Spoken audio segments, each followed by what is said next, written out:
Tobacco quickly took center stage in the Virginia colony. Tobacco production required land and labor. Plantation owners came to rely on indentured servants to provide the required workforce. Not only did cultivation require a lot of land initially, but that soil was depleted quickly. In 1617, the Virginia Company offered 100 acres of land to anyone willing to emigrate to the colony. Better yet for most people was the offer of 50 acres for every head of household plus an additional 50 acres for every adult family member or servant.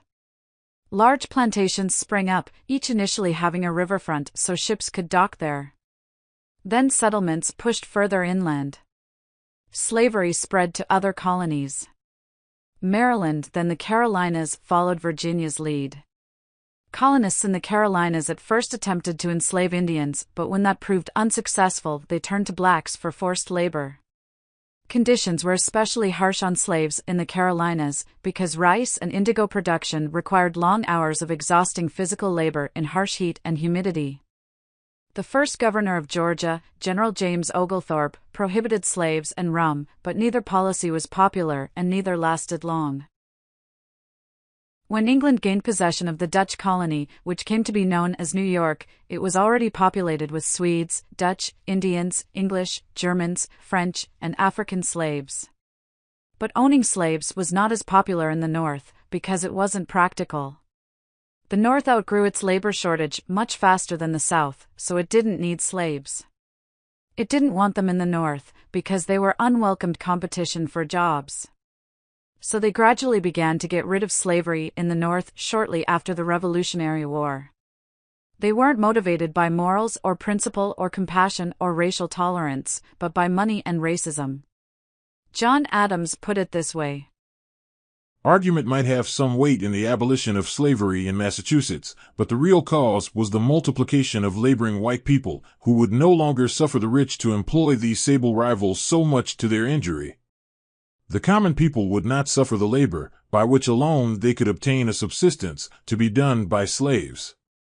If the gentlemen had been permitted by law to hold slaves, the common white people would have put the slaves to death, and their masters too perhaps. It's important to understand that the North did away with slavery in a way that protected Yankee property rights and avoided economic or social disruption. No Northern state passed a law granting freedom to an existing slave. They passed laws granting freedom to children of slaves after a specified date once they reached a particular age. Frequently, however, just before the child reached that age, the owner would remove him or her to a southern state to avoid granting freedom, or more likely the child would be sold into slavery in the South. Based on the system, there were still 236 slaves for life in New Jersey, for example, until just a few years before the Civil War, and it would have allowed slaves in the North until 1873 had the Civil War not intervened. Generally, free blacks in the North were treated as second-class citizens, and they often experienced living conditions worse than Southern slaves. One way of evaluating the quality of life in the North and South is to compare the number of people with disabilities, such as those considered deaf, dumb, blind, insane, or idiotic. 1 in every 1,000 white persons had such a disability, including both Northerners and Southerners. Southern slaves fared much better than whites, with only 1 in every 1,464 being so disabled. Free Northern blacks, however, suffered an astonishing rate of 1 in every 506. The North didn't embrace slavery, but it embraced the slave trade.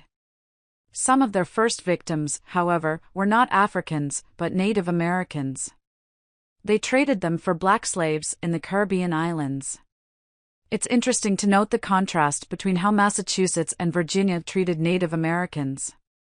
While Massachusetts was busy kidnapping and enslaving Indians, Virginia was passing a law making it illegal to enslave or deport a Native American under any circumstances. Then on October 5, 1778, Virginia became the first state to outlaw the slave trade, 10 years before Massachusetts took action. In fact, it was the first time any government in the civilized world had acted against the slave trade. They had tried many times before in Virginia, but the English government wouldn't allow it. Britain's refusal to allow Virginia to outlaw the slave trade was one reason for the Revolutionary War. And it wasn't just Virginia, it was most of the southern states that wanted to end it. After the Revolutionary War, it was no longer England that prevented them, it was New England, in alliance with two southern states.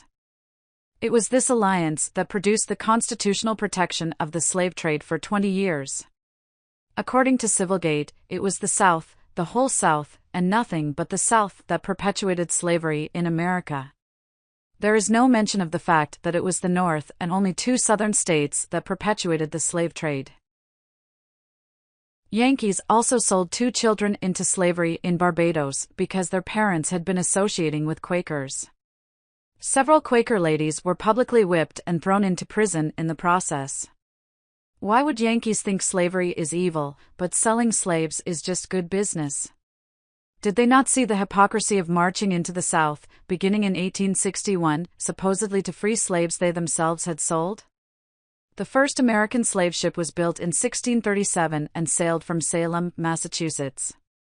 The slave trade soon became the foundation of Yankee commerce, capital, and investment, and it involved all the businesses that supported the slave traders themselves. Here's how it worked. Slave ships in New England would take on a load of fish and rum. That cargo was traded in Africa for slaves. The slaves were traded in the West Indies for molasses. The molasses was sold in New England to make more rum. A bit of profit was made at each step, and a grand time was had by all. Except by the slaves. The trip from Africa to the West Indies, and other similar journeys, were known as the Middle Passage. Slaves could spend as much as a year aboard slave vessels, living in the unsanitary 'tween deck. Living conditions were unimaginably cruel and brutal. The dead, near dead, and those with a contagious disease were thrown overboard. About a third didn't survive the trip. Still, the Yankee slave traders made a nice profit.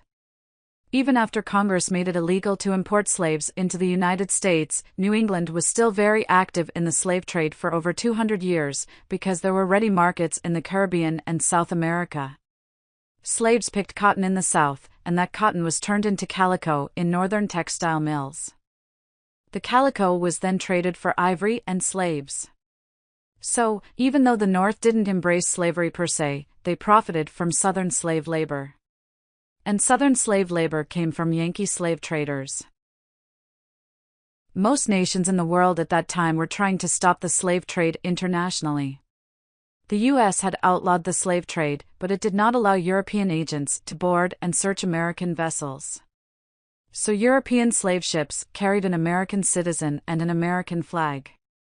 If they were stopped for a search, they would quickly sell the ship to the American passenger, fly the American flag, and avoid capture. French and British efforts to effectively police the slave trade drew howls of protest from New England states. Imagine that! Could those have been the Yankees who a few years later were supposedly so eager to eradicate slavery in the South?